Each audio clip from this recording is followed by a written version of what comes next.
नमस्कार दोस्तों, आज हम आपको एक ऐतिहासिक यात्रा पर ले चलेंगे गुजरात के राजपीपला राज्य की, जो गोहिल राजपूतों का गौरवशाली राज्य था।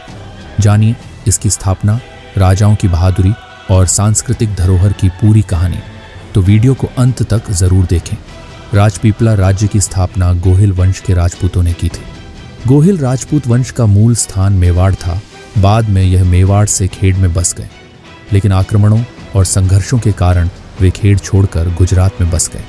13वीं शताब्दी के आसपास गोहिल वंश के राजा समरजी गोहिल ने इस क्षेत्र पर अपना अधिकार स्थापित किया था। राजपीपला रेवाकांटा एजेंसी की सबसे बड़ी और प्रथम श्रेणी की रियासत थी। यहाँ के गोहिल राजाओं की राणा की उपाधि थी। राजपीपला के गोहिलों के पूर्वज सेजक जी के बाद राणा व मौखड़ा जी हुए। मौखड़ा जी के बड़े पुत्र डूंगर सिंह और छोटे पुत्र समर सिंह थे। बड़े पुत्र डूंगर सिंह तो अपने पिता के बाद उत्तराधिकारी हुए और घोघा के ठाकुर बने। वहीं मौखड़ा जी के छोटे पुत्र समर सिंह अपने ननिहाल राजपीपला में रहते थे। समर सिंह की माता राव चोकराणा की पुत्री थी। चोकराणा ने अपने नाती समर सिंह जी को गोद ले लिया, क्योंकि उनके कोई पुत्र नहीं था।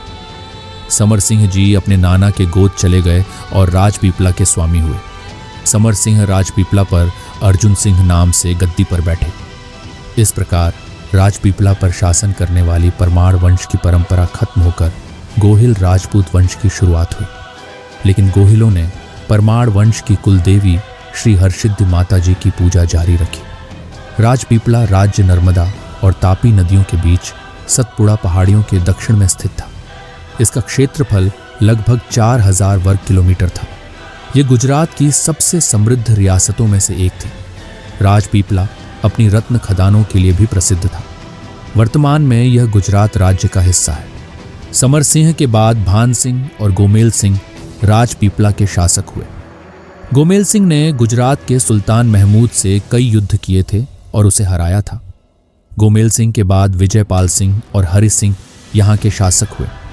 हरि सिंह के समय में भी गुजरात के सुल्तान अहमद शाह ने राजपीपला पर आक्रमण किया था। इस आक्रमण में हरि सिंह को हार का सामना करना पड़ा, परंतु राणा हरि सिंह एक वीर योद्धा थे।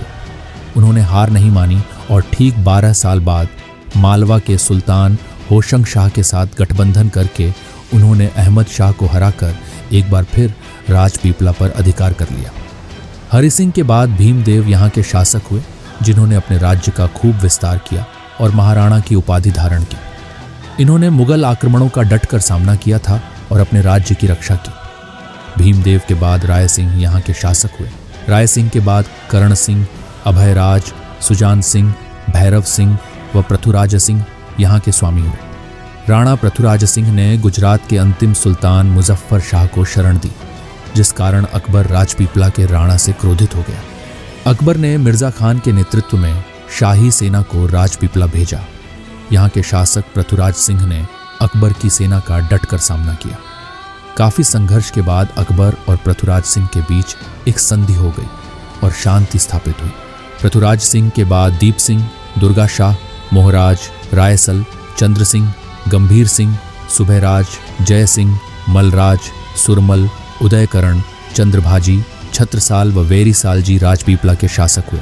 राजपीपला के शासकों ने अहमदाबाद के सुल्तानों, मुगलों और गायकवाड़ों के आक्रमणों का डटकर मुकाबला किया था। 1730 में मुगल साम्राज्य के कमजोर होने पर महाराणा वेरीसाल जी ने मुगलों को कर देना बंद कर दिया और अपनी स्वतंत्रता की घोषणा कर दी। इस घटना पर औरंगजेब ने क्रुद्ध होकर एक सेना भेजी। इस मुगल सेना को रतनपुर में मराठा दामाजी के साथ वेरीसाल जी गोहिल ने गठबंधन में पराजित कर दिया। वेरीसाल जी के पुत्र महाराणा जीत सिंह जी ने बड़ौदा के गायकवाड़ के साथ संधि की और 1730 में नांदोद, जो अब राजपीपला का आधुनिक शहर है, उसको जीतने में सफल रहे और अपनी राजधानी को यहाँ स्थानांतरित कर दिया। जीत सिंह के बाद प्रताप सिंह, राय सिंह, अजाब सिंह, राम सिंह, नाहर सिंह, वीरसाल जी द्वितीय, गंभीर सिंह द्वितीय, छत्र सिंह, विजय सिंह और राजेंद्र सिंह यहाँ के शासक हुए। अभी वर्तमान समय में रघुबीर सिंह गोहिल राजपीपला के वर्तमान महाराणा है। राजपीपला के गोहिल राजपूतों की वीर गाथा गुजरात के इतिहास में अद्वितीय स्थान रखती है। गोहिल वंश के राजपूत जो अपनी वीरता, शौर्य और संस्कृति के लिए प्रसिद्ध थे, उन्होंने सदियों तक राजपीपला और उसके आसपास के क्षेत्रों पर शासन किया। इस वंश का इतिहास साहसिक युद्धों, पराक्रम और लोक कल्याणकारी शासन से भरा हुआ है। राजपीपला के राजाओं को उनकी बहादुरी और प्रशासनिक कुशलता के लिए जाना जाता था। उन्होंने अपने राज्य में कला, संस्कृति और वास्तुकला को बढ़ावा दिया। राजपीपला राज्य हिंदू संस्कृति का केंद्र था। यहाँ के मंदिर, किले और जलाशय आज भी उस गौरवशाली अतीत की गवाही देते हैं। राजपीपला के शाही परिवार ने शिक्षा और समाज सुधार के लिए भी महत्वपूर्ण योगदान दिया। गोहिल राजाओं ने मुगल साम्राज्य के विस्तार का डटकर सामना किया और राजपीपला की स्वतंत्रता को बनाए रखा। वहीं मराठा साम्राज्य के दबाव के बावजूद गोहिल राजपूतों ने अपनी भूमि की रक्षा के लिए संघर्ष किया। अंग्रेजों के आगमन पर गोहिल राजाओं ने कुशल कूटनीति के साथ अपने राज्य की स्वतंत्रता और संस्कृति को बनाए रखा। 1948 में भारत की आज़ादी के बाद राजपीपला राज्य का भारत संघ में विलय हुआ था। तो दोस्तों, ये था राजपीपला राज्य का गौरवशाली इतिहास। अगर आपको यह वीडियो पसंद आई हो तो लाइक, शेयर और सब्सक्राइब जरूर करें। हमें कमेंट में बताएं कि अगला विषय कौन सा होना चाहिए। मिलते हैं अगले वीडियो में। तब तक जय हिंद, जय भारत।